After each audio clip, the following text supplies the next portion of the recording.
There once was a kindly old wizard who used his magic generously and wisely for the benefit of his neighbors. Rather than reveal the true source of his power, he pretended that his potions, charms, and antidotes sprang ready-made from the little cauldron he called his lucky cooking pot. For miles around, people came to him with their troubles, and the wizard was pleased to give his pot a stir and put things right. This well-beloved wizard lived to a goodly age and then died, leaving all of his chattels to his only son. The son was of a very different disposition to his gentle father. Those who could not work magic were, to the son's mind, worthless, and he often quarreled with his father's habit of dispensing magical aid to their neighbors. Upon his father's death, the son found hidden inside the old cooking pot a small package bearing his name.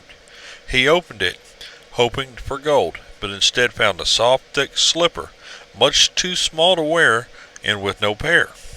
A fragment of parchment within the slipper bore the words, "In the fond hope, my son, that you will never need it."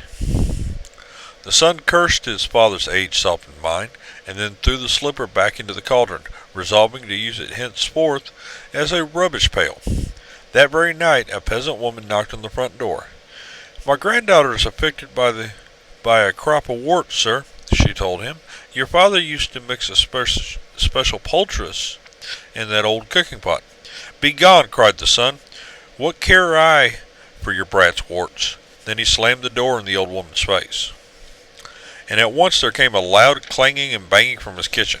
The wizard lit his wand and opened the door, and there, to his amazement, he saw his father's old cooking pot. It had sprouted a single foot of brass and was hopping on the spot in the middle of the floor, making a fearful noise upon the flagstones. The wizard approached it in wonder, but fell back hurriedly when he saw that the whole of the pot's surface was covered in warts. "Disgusting object!" he cried, and he tried firstly to vanish the pot, then to clean it by magic, and finally to force it out of the house. None of his spells worked, however, and he was unable to prevent the pot hopping after him out of the kitchen, then following him up to bed, clanging and banging loudly on every wooden stair.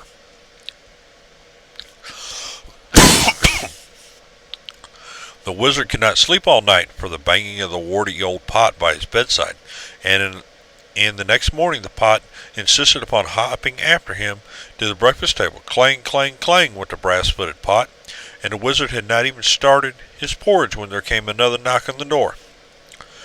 An old man stood on the doorstep. "'Tis my old donkey, sir," he explained. "Lost she is, or stolen, and without her I cannot take my wares to market, and my family will go hungry tonight." "And I am hungry now," roared the wizard, and he slammed the door upon the old man. Clang, clang, clang went the cooking pot's single brass foot upon the floor, but now its clamor was mixed with the brays of a donkey and the human groans of hunger echoing from the depths of the pot. "Be still, be silent," shrieked the wizard, but not all his magic powers could quieten the warty pot, which hopped at his heels all day, braying, groaning, and clanging no matter where he went or what he did.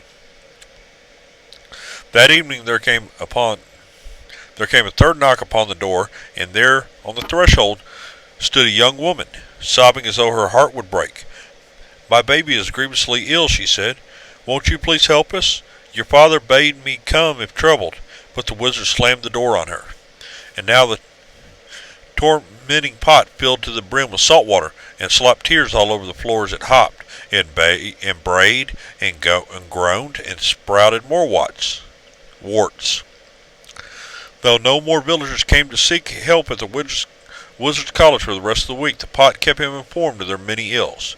Within a few days it was not only braying and groaning and slopping and hopping and sprouting warts, it was also choking and retching, crying like a baby, whining like a dog, and spewing out bad cheese and sour milk and a plague of hungry slugs.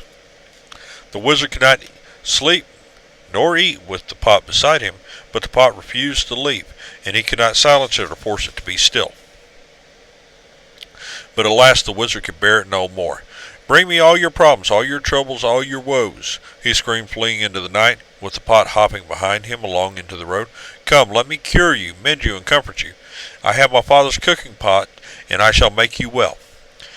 And with the foul pot still bounding along behind him, he ran up the street, casting spells in every direction. Inside one house, the little girl's warts vanished as she slept. The lost donkey was summoned from a distant briar patch and set softly down in its stable. The sick baby was doused in dittany and woke well and rosy. At every house of sickness and sorrow the wizard did his best. Gradually the cooking pot beside him stopped groaning and retching, and became quiet, shining, and clean. "Well, Pot," the trembling wizard asked as the sun began to rise. The pot burped out the single slipper he had thrown into it, and permitted him to fit it onto the brass foot. Together they set off back to the wizard's house, the pot's footstep muffled at last. But from that day forward the wizard helped the villagers, like his father before him, lest the pot cast off its slipper and began to hop once more.